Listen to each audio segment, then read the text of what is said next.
What is adultitis? Adultitis, well, anyone who is a nurse can probably figure it out. It literally means swelling of the adult, which sums it up. Because if you're walking around with too much adult, then you're going to have problems. But it's basically what happens when you grow up and forget what it was like to be a kid. And you have this condition that you're just sort of serious all the time, take yourself seriously, you lose some of that natural curiosity that you had when you were a kid, and you just don't play as much. So, what are some of the signs and symptoms of adultitis, and how many people are affected with this? Well, we have run tests at the Cure Adultitis Institute, and over 93% of people have some form of it. Stage 1, stage 2, or it's rare, but full-blown adultitis is also a problem. But yeah, it's a pretty common thing. We all fluctuate. We all have it, sometimes more than others, but it tends to affect most people in life. And it's sort of the thing that it's harder for adults to see it in each other, but kids can see it a mile away. Oscar the Grouch would be a good example of someone with adultitis. One of my favorite movies of all time is Ferris Bueller's Day Off. And if anyone has seen that and remembers the principal, Mr. Rooney, he had a really bad case of it. But it's pretty rare to have zero adultitis, because as adults we have things that stress us out. It's just a matter of how do we let that affect us in the long run. What is the average age of onset with adultitis? It usually hits once you get out in the real world.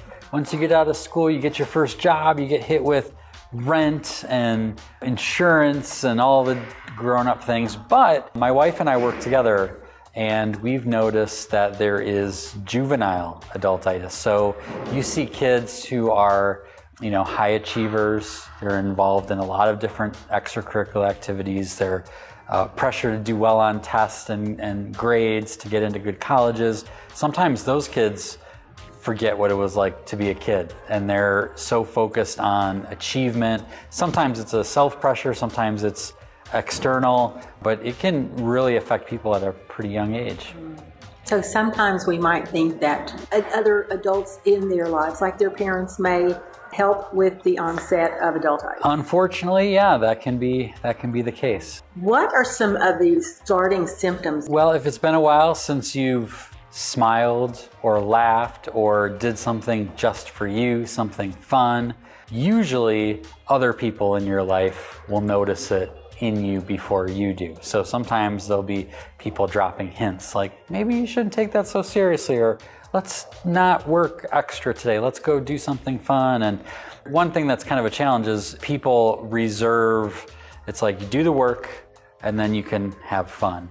And that's not a bad philosophy, but the problem is that there's always work to be done. And so sometimes that play never actually comes. And so I think one of the best tips is, it sounds sort of weird that we would have to do this, but sometimes we have to schedule fun, schedule playtime, schedule downtime, because we schedule everything else in our lives, our meetings and professional obligations, that if we don't schedule the other stuff, the family time, it never actually happens. So that's one of the best tips, is to carve that out, like what time of the week, or one of the things that was talked about in the luncheon today was how many nurses have so many accumulated vacation days banked that they're not taking. And one of the neat things about actually scheduling the vacation is the anticipation, because they say that the anticipation is sometimes the best part of looking forward to the trip. So if you get the vacation on the calendar 2 months, 3 months, 6 months from now you have that much time to be like being excited about it, looking forward to it, thinking where you're going to go, where you're going to eat, that kind of stuff. And so it extends the value of the time off even more so than the actual time off.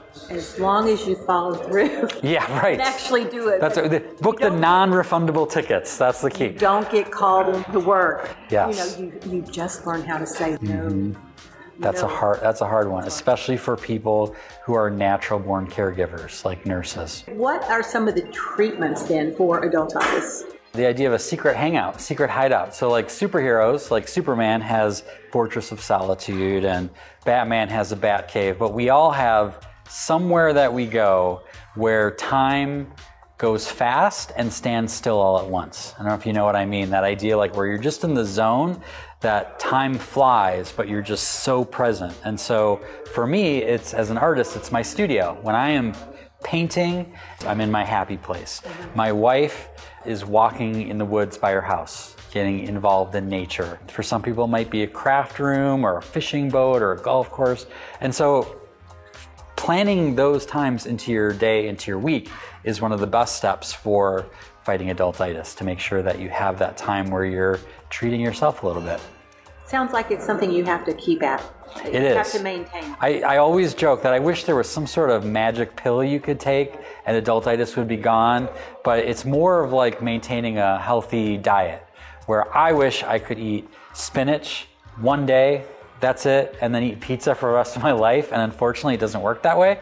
So it's always one of those things you have to be mindful of. You know, we're human beings. We have highs and lows, and certain times are extremely stressful, and when you're at Disney World, you're not always that stressed, and usually the adultitis isn't that far, but as soon as you go back to work, there it is. So it's always something that it's about being mindful about and helping us navigate through the days. You mentioned about breaking rules. Yeah, that's one of the things I talk about a lot is breaking rules, and it's specifically rules that don't exist. So not advocating breaking the speed limit or not paying taxes, but it's more about examining our lives for the things that we do because we've always done them that way, the things that sort of started out as routines that maybe have drifted into ruts. We may create a policy that serves us well, but then as things change, the policy maybe starts to work against us, so maybe that's a thing that can be changed or tweaked.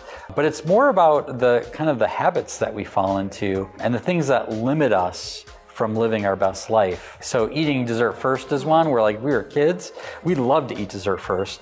And then somewhere along the line, mom or dad or grandma or grandpa says, no, that'll spoil your dinner, right? Which is true and smart, but yet we get it so ingrained that then now we have the opportunity today at the luncheon to eat dessert first. And a lot of people did, but there had to be a permission slip. There was a thing on the screen. There were the president gave everyone permission, but there were still people who didn't do it because you're just conditioned like, no, we're not supposed to do it that way. You mentioned in your speech in there about what's really important about building a portfolio. You mentioned about your daughter. And share those thoughts with us. About when I was holding her in the rocking chair? Yeah, so it was when she was just born and firstborn, and sitting in this rocking chair with her, and it was great. And then I would start to feel sort of this anxiety because I was just sitting there, and I had been a business owner for 8 years before that without kids and was used to doing stuff. And so this moment of peace didn't feel all that peaceful in the moment. And then I had this moment of thinking, you know, when she's 20 years old, 30 years old, I'm not going to remember all the things I had to check off my to-do list today. And so it sort of gave me permission to just, you know, chill out. I don't have to be busy doing all the time, that this is actually the most important thing right now. And so being able to just have another, you know, hour that I sat with her, just enjoying her, being with her, daydreaming a little bit. I think those are the things that as adults, we're too quick to move on to the next thing. We're quick to move on to our phone telling us what needs to be done next, and we're not as present in the moment. I think that's where adultitis does its best work, is when it tricks us into all of this focus of busy, urgent, noisy things, when the most important things are happening in our lives right under our noses every single day. And you mentioned that people have told you enjoy it because time flies. It does. It's crazy because now, you know, I told that story, she was 3 months old and she's 10 now, and it feels like she should be about 2 years old, the way the time has gone. And so, but I know I have that challenge. I'm sure a lot of people do, that you think that the way things are now is how they're always going to be, or they're going to be that way for a long time. And so it's important to be a reminder, and that's kind of what I try to do, is remind people of stuff they know, but it's easy to forget when you're just in survival mode. And my wife and I do this all the time. Like, our kids are a certain age right now. This, like, we're heading into summer. this is the last time that Lucy's going to be 10 years old in the summer. This is the last 7-year-old Ben we're going to get this summer, and this is our last 5-year-old Ginny. And when you say it like that, it really hits you, you know, because there are things we can do now with them that we couldn't do when they were younger, but there are also things that won't be as maybe fun when they're in their teenage years and they're like, whatever, you know. So it's really about just giving people that constant reminder to appreciate the blessings that we have in our life now, and the perspective that, yeah, sometimes things are stressful. There's never going to be a time in our life where there is no stress. And so realizing that it's like, okay, that's fine. So then let's just focus on what else is going on and the good things that are going on as well. Now you have a website, and what is that website? The website is escapeadulthood.com. And I love when I check into a hotel and they want your website, and I say, Jason at escapeadulthood.com. Everyone's always like, oh, that's what I need right now, you know? I'm like, check out the website. So how did you get started? Well, it's interesting. I went to school to be an artist. I've always been an artist. I've always loved to draw. I ended up making a comic strip and comic characters as a way to win over my wife. And I drew these characters of what we look like as kids and would give them to her on gifts. And I did that for about 6 or 7 years and got asked to do cartooning workshops in schools, where I would come in and teach kids how to write a comic strip joke, how to do the inking and all that. And I got pretty good at that, but it really took a lot out of me. But then there was a church that invited me to come do a similar program, but the whole family would be there, and they wanted me to incorporate a message. And after that program, there was a dad who came up to me and he shook my hand and he said, thanks for being here, I really like that. Which for a guy to say that is like him standing on a chair, you know, standing ovation, because guys don't usually show their emotion. So I knew right then, like, I rather would talk to the adults, the parents, the grandparents. My wife at that time was a kindergarten teacher, and so she was working with kids, and we both kind of felt this call that we could probably have a bigger impact on kids if we focused on the people who were taking care of the kids, the grandparents and the parents and aunts and uncles. And so that's where it started. And then from churches, we got into educational conferences and healthcare conferences. And I love it because I've been able to incorporate my artwork into my presentations and tell the stories behind them. And it helps enforce the message. Having that visual component helps remind people of some of the stories and messages that I talk about. So it's been really cool. What is your most important message you want to get out? Oh boy, most important message. I spent a lot of time talking at a lot of things, but I would say it sounds pretty cliche, but like, we tend to forget what's important in life. I think we get so caught up, whether it's the media or marketing messages, commercials we hear, or just watching our neighbor and seeing them achieve certain things, that we end up playing a game that we don't intend on playing. And so we start to try to achieve things that, if we were really honest with ourselves, we wouldn't care all that much about, because we're busy comparing ourselves to other people and other people's stories. And I think if we could just be a little bit more mindful about how we want our life to go and what's important to us and what matters to us, it would make life a lot easier, because most of the stress and most of the pressure comes from trying to live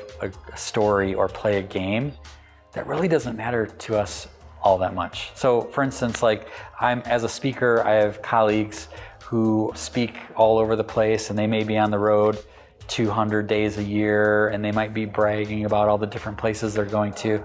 And it makes me feel like maybe I should be doing that. But then I go back to like, but if I'm gone on the road 200 days a year, I'm not with my family. And so we have a very hard cap of how many speaking engagements I'll take.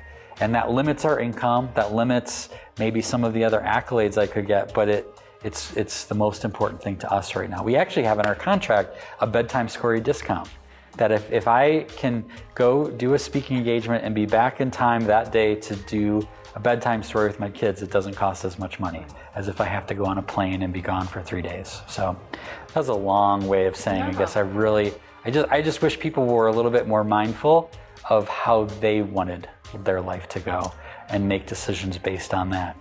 I think some people measure their value in dollars rather than the richness in relationships that they have. And that's where they should be concentrating, because you mentioned then there, you're not going to remember when you're dying, and you're going to think about all those other things you mentioned.